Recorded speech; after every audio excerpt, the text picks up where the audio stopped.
मंडळी, दौंड तालुक्यातील वरवंट आणि कडेठाण गावच्या शिवेवर असलेल्या कडेठाण हद्दीमध्ये बिबट्याचा वावर बराच वाढलेला होता।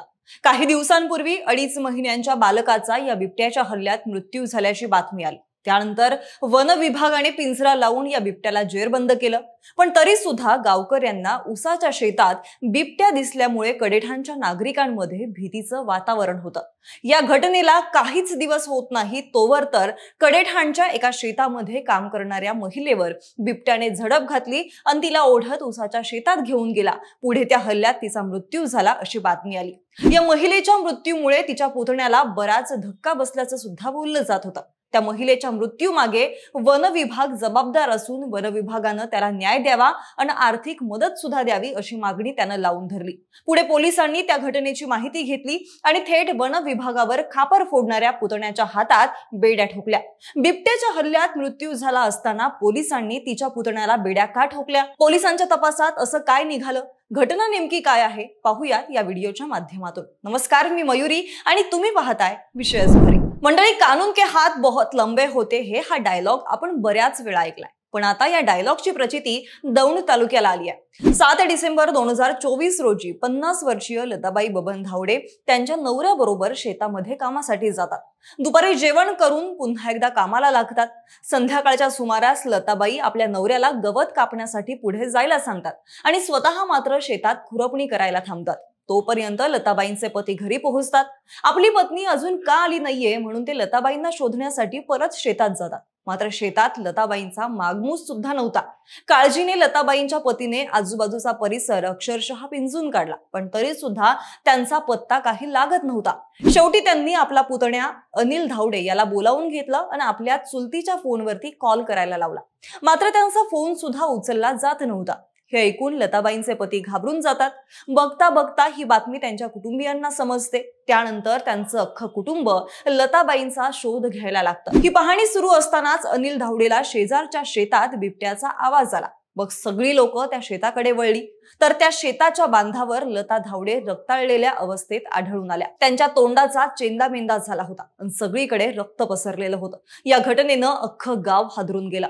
पुढे लताबाईंच्या पुतण्यानेच ही गोष्ट वन विभागाच्या कानावर घातली। थोड्या वेळात वन खात्याचे कर्मचारी आणि अधिकारी या ठिकाणी पोहोचले। त्यांनी पाहणी केली, पंचनामा केला। त्याचबरोबर शव तपासणी केल्यानंतर लता धावडे यांच्या शवविच्छेदनानंतर विसेरा राखून ठेवला। त्याचबरोबर लता धावडे यांना बिबट्याने जिथे चावा घेतला तिथल्या लाळेचा नमुना प्रादेशिक न्याय सहाय्यक वैज्ञानिक प्रयोगशाळा नागपूर इथे पाठवण्यात आला आणि यानंतर तपासाची चक्र फिरली। तोपर्यंत या घटनेने सगळीकडे खळबळ उडाली। बिबट्या नरभक्षक बनल्याची चर्चा सुरू झाल्याने शेतकरी हवालदिल झाले। त्याची चर्चा राज्यभरात वरिष्ठ नेत्यांपर्यंत देखील पोहोचली। वन खात्याने जागोजागी पिंजरे लावले। सगळीकडे भीतीचं वातावरण तयार झालं। शिवाय अनिल धावडे याने सुद्धा ही सगळी वन विभागाची चूक असून लाखो रुपयांची नुकसान भरपाई द्यावी अशी मागणी केली। दरम्यान ससूनच्या वैद्यकीय अधिकाऱ्यांच्या शवविच्छेदन अहवालात मात्र महिलेचा मृत्यू हा डोक्याला आणि तोंडाला मारहाण केल्यामुळे झाला असल्याचं दिसून आलं। हा अहवाल पाहिल्यानंतर पोलिसांना थोडा संशय निर्माण झाला। दरम्यान ज्या दिवशी ही घटना घडली त्या दिवशी पोलिसांना मृतदेहाजवळ रक्ताने माखलेला एक मोठा दगड सुद्धा आढळून आलेला होता। त्यामुळे त्यांचा संशय आणखी बळावला। पोलिसांनी तपासाची चक्र वेगाने फिरवायला सुरुवात केली, ज्यात अनिल धावडे आणि त्याचा मजूर सतीलाल याच्यावर पोलिसांना संशय आला। पोलिसांनी सतीलालला चौकशीसाठी ताब्यात घेतलं, पण सुरुवातीला सतीलाल साळसूदपणाचा आव आणत होता। मात्र त्याला पोलिसी खाक्या दाखवताच त्याचा हा मुखवटा गळून पडला आणि त्यानं केलेल्या गुन्ह्यांची सगळी बाराखडी पोलिसांसमोर त्यानं ती वाचून दाखवली, जे ऐकून पोलीस सुद्धा चाट पडले। चौकशीमध्ये त्याने सांगितल्याप्रमाणे करून गेलं गाव आणि बिबट्यावर आलं नाव, याप्रमाणे लताबाईंचा खून बिबट्याने नाही तर तिच्या पुतण्यानेच केला होता असं समोर आलं।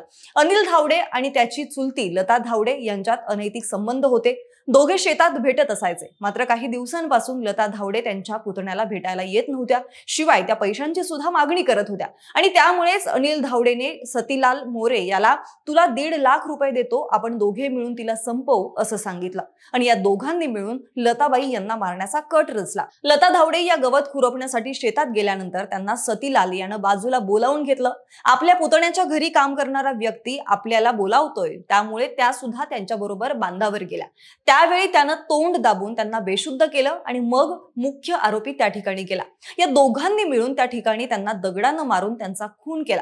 यानंतर कोणाला संशय येऊ नये म्हणून बिबट्याच्या हल्ल्याचा बनाव रचला गेला.